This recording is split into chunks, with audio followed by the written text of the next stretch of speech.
Bienvenido, hermano y hermana, en pasar un momento con el Señor. Gracias a todas las personas que están ahí conectadas en el nombre de Jesús.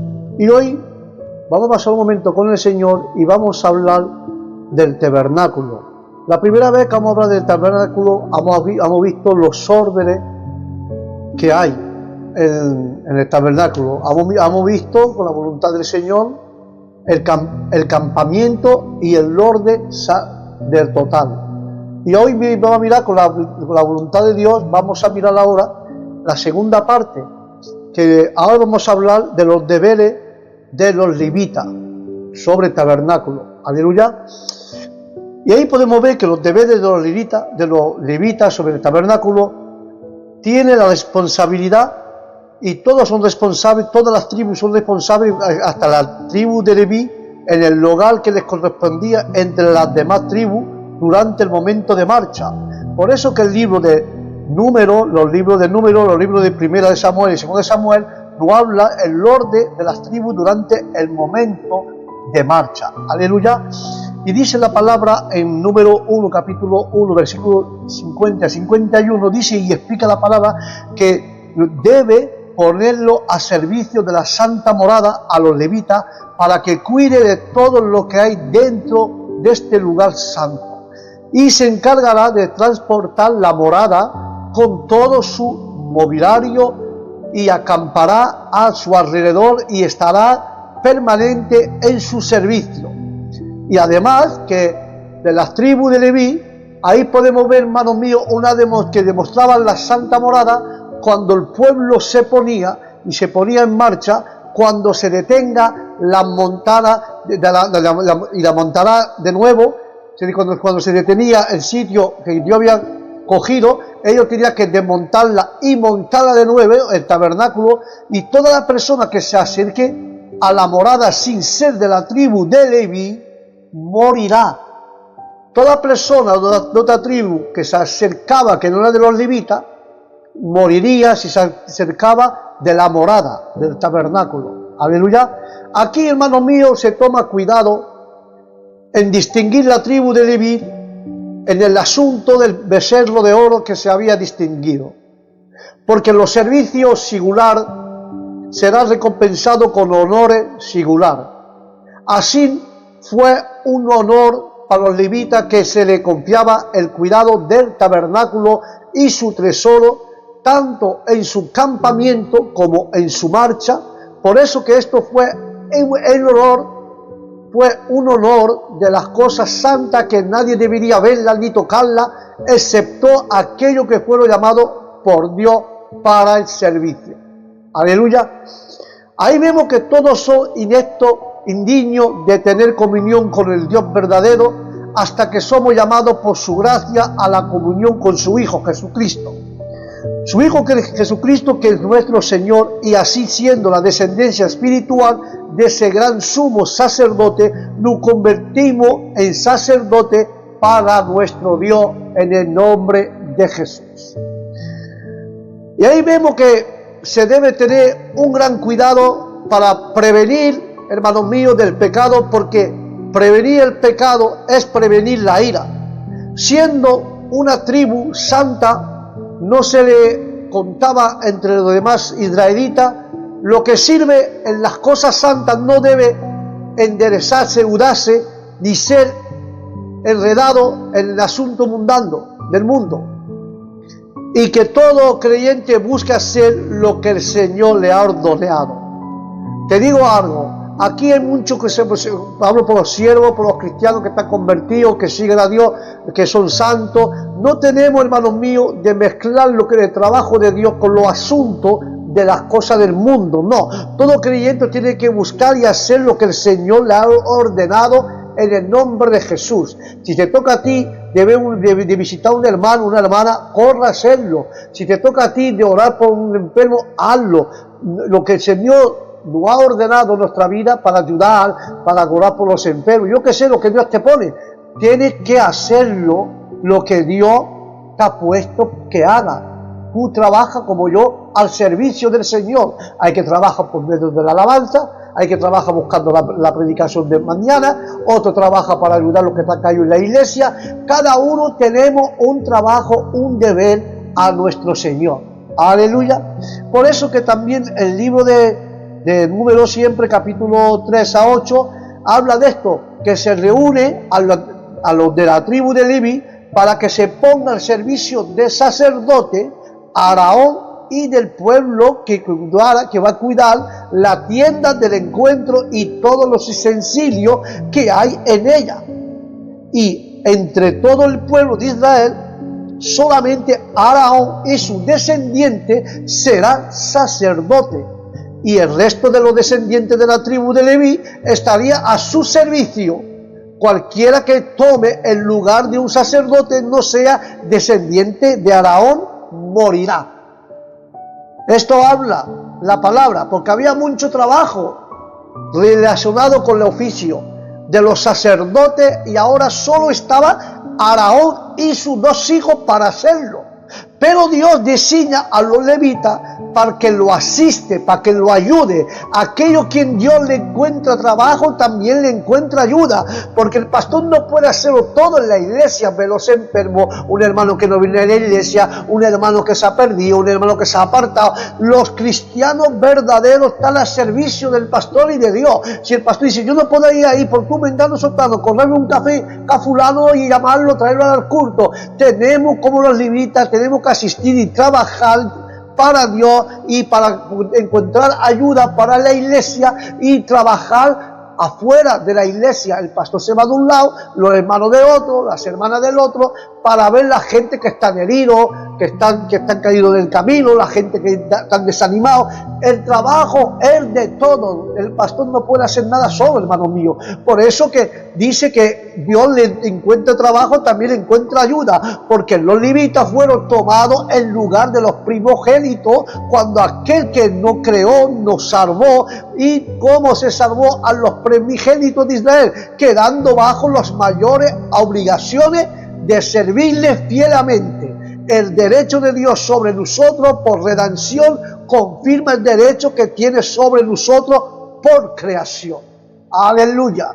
Por eso también, hermanos míos, cuando vemos también que hay varias cosas, habla también de cuando vemos de Samuel, 1 Samuel 6, 14 y 15, habla que la carreta se detuvo junto a una gran piedra que estaba en el campo de un hombre llamado Josué. Entonces los levitas bajaron el arca del pacto de Dios junto con la figura del loro y lo pusieron sobre esa gran piedra. Luego los Betén tomaron la carreta y la hicieron leña y sacrificaron las vacas como ofrenda para Dios. Además, aquel mismo día presentaron a Dios otras ofrendas y sacrificios. Ahí podemos ver en ese pasaje la responsabilidad que tenía la tribu de Leví y las demás. Aquí vemos que había un grande ultraje a Dios, un gran ultraje hacia Dios, que el hombre en vano y da igual, y el hombre en vano, el hombre, ahí vemos que el hombre era indigno, que se comprometiera en las cosas secretas que no le pertenecían. El hombre se ha puesto en un lugar que no le pertenecía y se ha metido ahí dentro en las cosas secretas que a él no le permitía. Entonces, por eso que el libro Deuteronomio 29, Colosenses capítulo 2, habla del hombre fue arruinado, el hombre fue arruinado por desear tener conocimiento previo.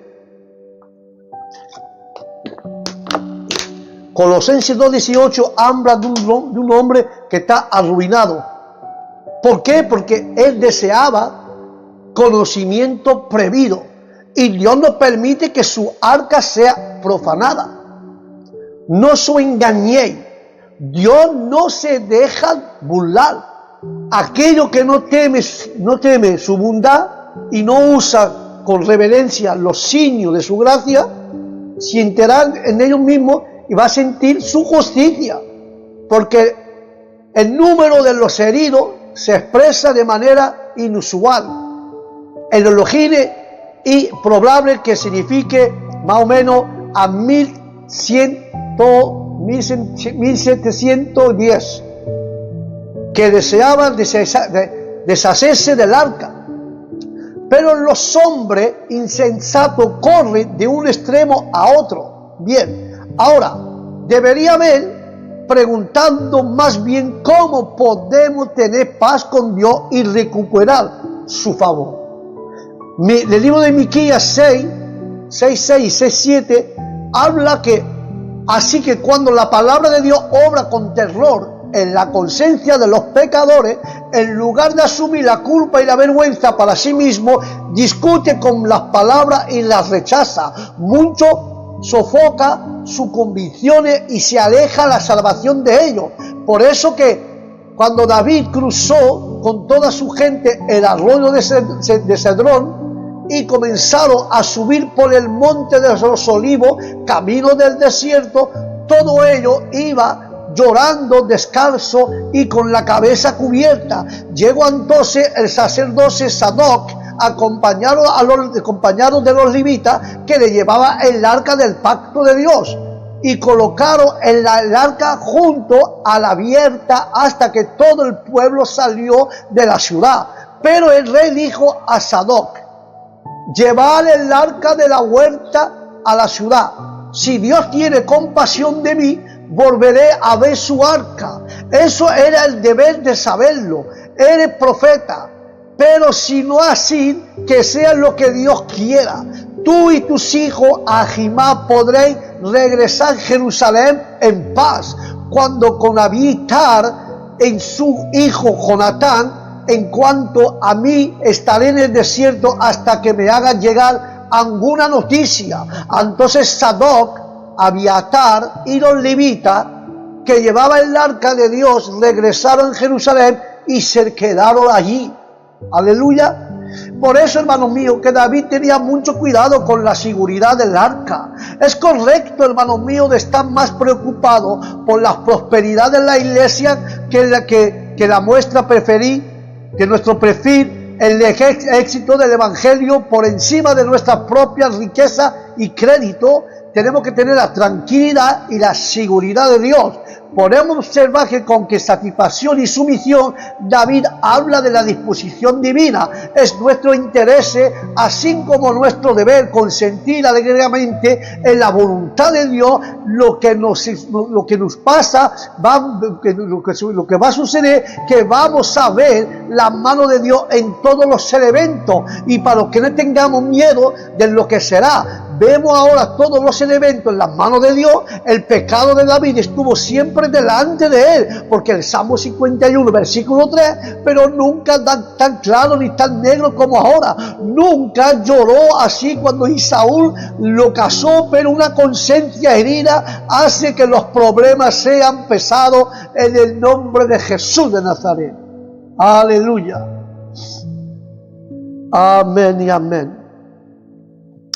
Por eso, hermanos míos, ahí podemos ver que Dios tiene siempre, hermano, Dios tiene siempre un propósito. Aleluya. Dios tiene siempre un propósito, hermano, para todo. Pero yo veo que cuando Dios le habla y le dice a esas personas, a los levitas y a las tribus, Dios siempre tiene un propósito con todo lo que hace. Además, es un Dios de orden, hermano, no es un Dios de desorden.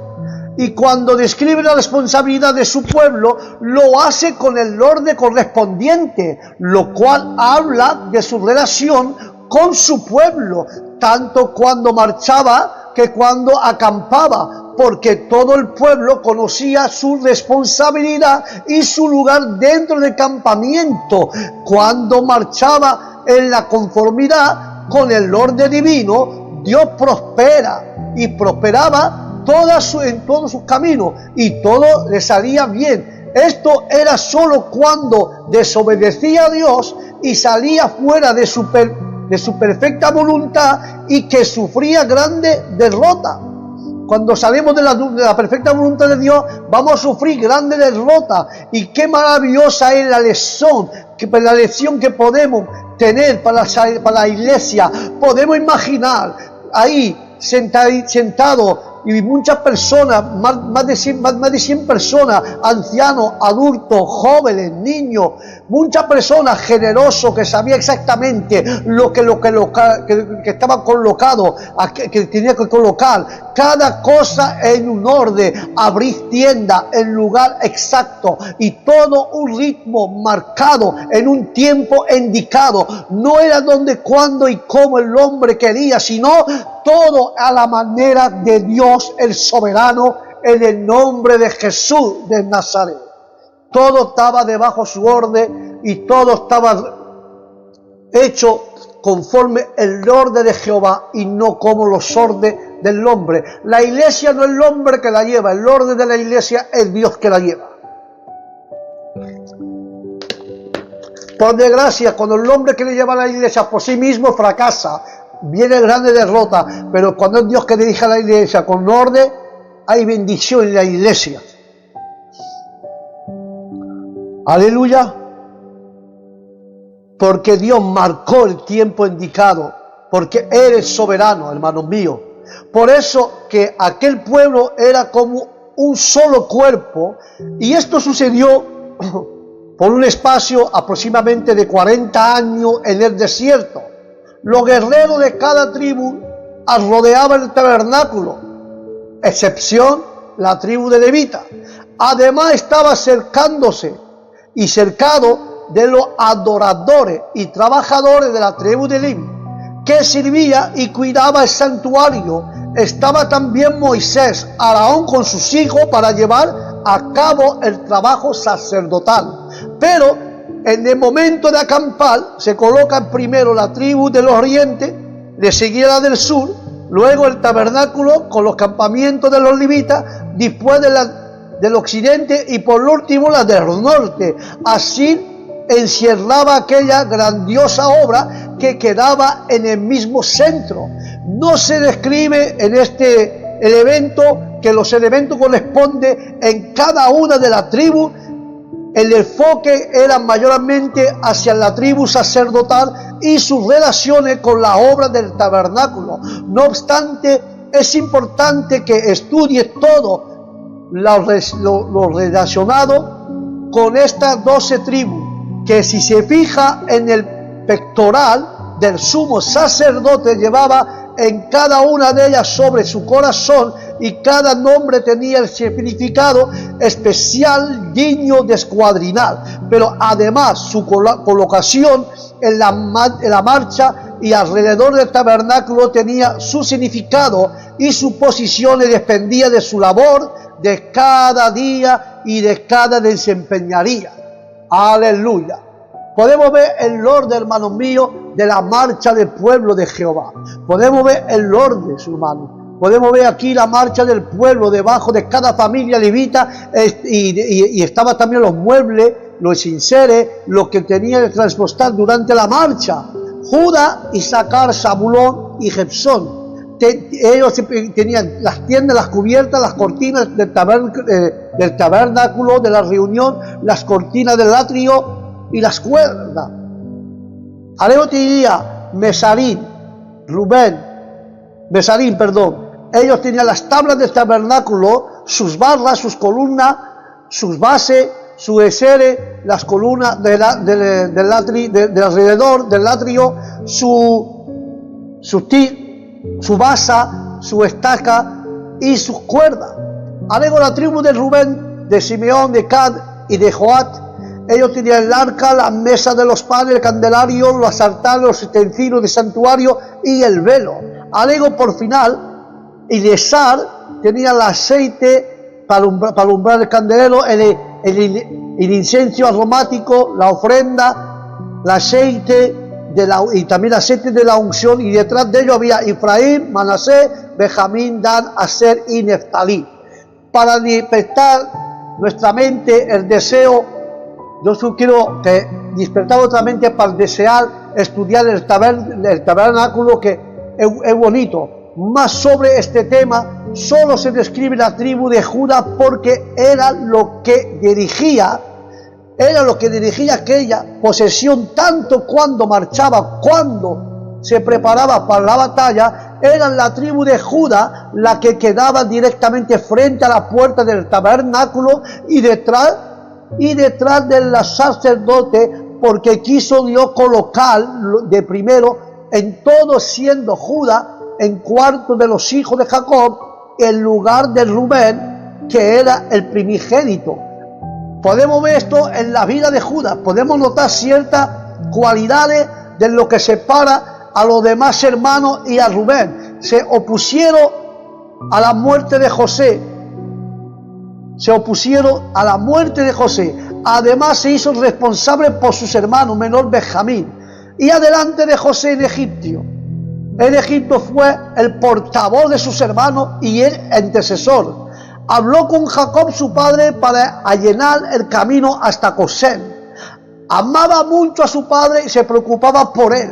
Su reinado iba a ser más prolongado a lo que las otras tribus. Cuando Israel fue dividido en el reino del norte de Israel, el reino de sur de Judá, de que tuvo más reyes honrándole a Dios, fue el de Judá y fue el último que quedó en pie. Por eso, como leemos la historia, fue el linaje de Judá que vino el rey David por lo último. Pero nuestro Rey y Salvador Jesucristo no debe sorprenderos. Entonces que asimismo Judá estaba en la entrada del tabernáculo. Cristo sea el león de la tribu de Judá, que se sentaría en el trono, como dice el autor sagrado. Judá te alabará a tus hermanos, tu mano y al servir de tu enemigo. Los hijos de tu padre inclinados a ti, cachorro de los leones, Judá de la presa sutil, hijo mío, se encorvó, se echó como león, así como león viejo. ¿Quién lo despertará? No será quitado del centro de Judá, ni el legislador de entre sus pies, hasta que venga el Señor. Y él congregará con el pueblo. Él congregará, hermano mío, con el pueblo. Aleluya. Por eso que Génesis 49, de 8 a 10, habla, diciéndole: tú, Judá, domina a tus enemigos, tus hermanos te alabará y se inclinará en tu presencia. Eres como un cachorro de león que va a regresar con su presa y se aganchará en su tumba, en el suelo, como un león, una leona. ¿Quién se atreverá a molestarlo? Judá tendría siempre en sus manos el centro y el bastón de mando, hasta que llega aquel verdaderamente que los pueblos obedecían. Por eso que el nombre de Judá significa alabanza. Dios fue alabado por él. Por eso que el capítulo de Génesis 29:35, alabado por él y alabado en él. Por eso sus hermanos lo alababan. Judá debe ser una tribu fuerte y valiente, y se comparaba Judá no con un león que se esfuerce, no, que se extiende, sino con un león que disfruta de la satisfacción de su poder y éxito, sin crear molestia para los demás. Esto es realmente genial. Judá debe ser la tribu real, la tribu de la cual debe de venir el Mesías, el principio, el Seol. Esa semilla prometida en la que la tierra debería ser bendecida, al que pacífico y próspero un Salvador vendría de Judá. Así morí Jacob en la gran distancia, vio el día de Cristo y fue su consuelo y apoyo en su lecho de muerte. Hasta la venida de Cristo, Judá poseía autoridad, pero después de que Cristo fue crucificado, esto se acortó, y de acuerdo con lo que Cristo predijo, Jerusalén fue destruida y todos los pobres obstigados realmente de judíos fueron confundidos. Pero mucho de lo que se dice aquí acerca de Judá debe aplicarse a nuestro Señor Jesucristo. En él hay un montón de todo de lo que es nutritivo y refrescante para el alma, que mantiene y alegra la vida divina que hay en él. Es en la verdadera vid. El vino es el símbolo señalado de su sangre, que es realmente bebida derramada por los pecadores, y eso se aplica con fe, y todas las bendiciones de su evangelio son vino y leche sin dinero, sin precio, lo cual toda alma encienda es la bienvenida en el nombre de Jesús. Aleluya. Por eso, hermanos míos, por eso que podemos ver, hermanos míos, aquí, que su nombre además es muy significante, que quiere decir alabanza. Concibió otra vez y dio la luz a un hijo, y dijo, estaré, y esto voy a alabar a Jehová, por esto llamo su nombre Judá, y dijo que le dará luz. Por eso que Génesis 29:35 dice, una vez más Lía quedó embarazada, y cuando el niño nació le dijo, esta vez alabaré a Dios. Así que lo puso por nombre Judá, que significa alabanza. No volvió a tener más hijos, porque los hombres que Lea le dio a sus hijos expresaron su respeto y reverencia tanto a Dios como a su esposo Rubén. Y cuando vea un hijo con este pensamiento, ahora mi esposo me amará.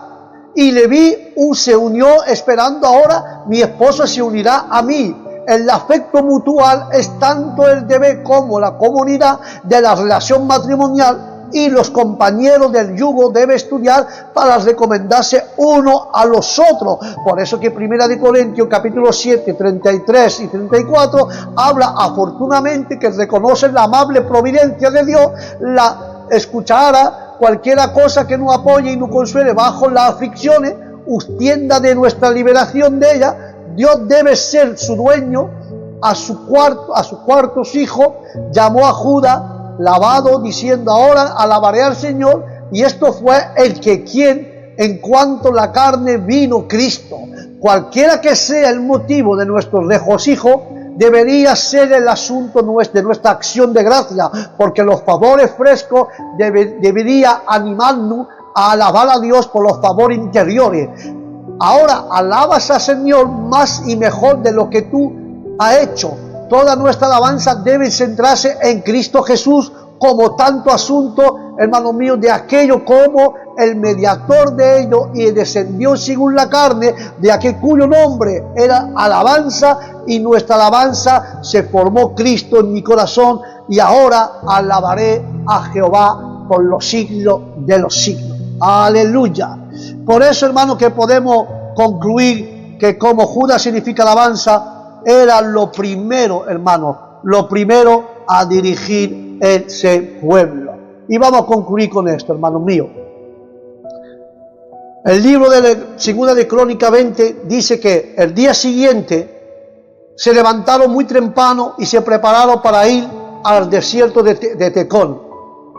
Mientras iba saliendo, Josafat se puso de pie y le dijo, escuchadme con atención, habitantes de Judá y de Jerusalén, confiad en nuestro Dios y en su profeta. Si lo hacéis todos, saldrás bien. Luego Josafat se puso de acuerdo con el pueblo y eligió a varios cantadores para que se vistieran con sus ropas sagradas y marchara al frente del ejército y fuera cantando y alabando a Dios, como himno que dice, dar gracias a Dios porque Él nunca deja de amarnos.